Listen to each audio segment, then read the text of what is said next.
I was raised in a rough home, very foster homes, rough home.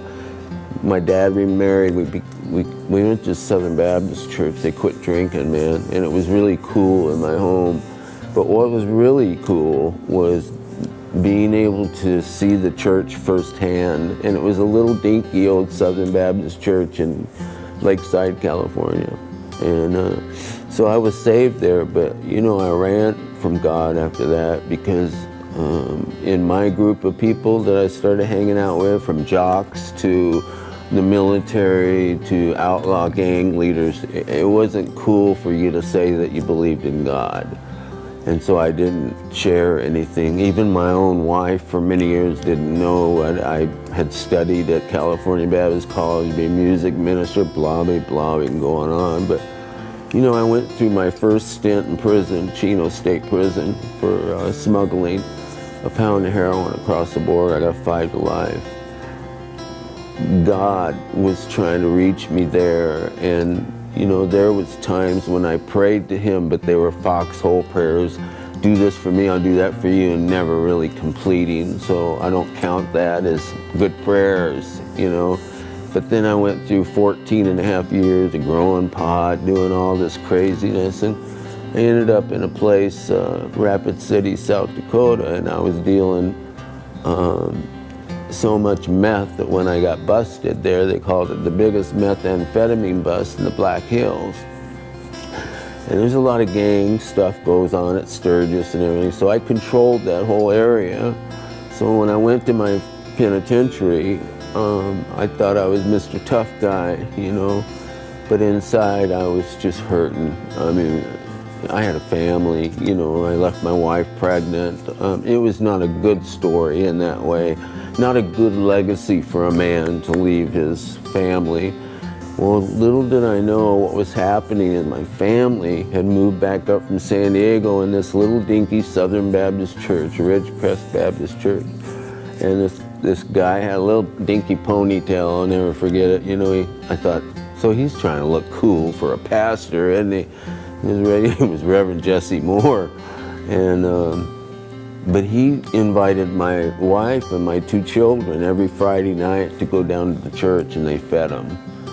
And that was the first inkling to me that something was going on, and I didn't know what that something was, but I knew it was good. And I'm an old gangster, man, in my heart, and this is the way we think, and that is, if you're nice to us, really nice, then I owe you. And it's not a good owe, don't get me wrong, but it's something, that I'll pay you back, So I check this out. So I'm going to Ridgecrest Baptist Church when I get out of the penitentiary finally. And it was a rough haul too, it was a long time. I got busted on a RICO, I did federal, state time. It was just really a lot of, and my daughter ran from me because she didn't know me. It was just very hurtful for me to see the destruction I did to my family.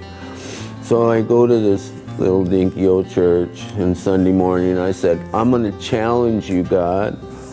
Let's see what you got. And I wore my cut, except it was kind of outlaw looking. It wasn't all this Christian stuff here, And I had bandana and shades, and I'm just glaring at the little ponytail preacher up there, And they're playing guitars. I'm going, what are they trying to do? Look cool here? What's the deal, And all throughout the service, I'm just starting to get broke down, And little did I know, and I found out later, that there was a little old lady in the group, but this little old lady had met my wife and my 2 little children, and broke her heart, man. And she's praying for that convict in the penitentiary named Alan. So I'm an old RoboCop guy, so I'm watching all y'all, man, because I want to know where everybody is. All the time, I still have that. It's crazy. And I'm in the back pew of the church, and she's in the other back pew over here, but I'm cool because she's a little old lady. What can she do, And all of a sudden at the invitation, she gets up, and I see her walking my way. I'm going, no, no, no, no, no. Keep going, man. The door is that way. And she came up, tapped me on the shoulder, and I literally started shaking, And I looked at her and I said, yes. And, yes, ma'am. And she said, are you Alan? And I said, yeah, I'm Alan. And she goes, I know your wife, I know your children, and we've been praying for you. Welcome home. Now, how did this little old lady know to say the right words at the right time to a guy that needed to see something? And that was a welcome from a church, and then for her next words to say that she had been praying for me this whole time. It broke my heart, man. I mean, it broke this old tough guy down, and I said, okay, God, so you're gonna play the little old lady thing, huh, honey? And he did, and it worked. You know, it's like, how can we know how this works, this prayer thing, you know? Well, we know by the validation of those moments when you don't know anybody from anywhere and they come up and they tell you what's been going on with your life and why they're praying for you. And it was through that prayer, man. All those prayers, I believe, brought me back because I kept hearing that voice of God. Oh, amen, amen, amen.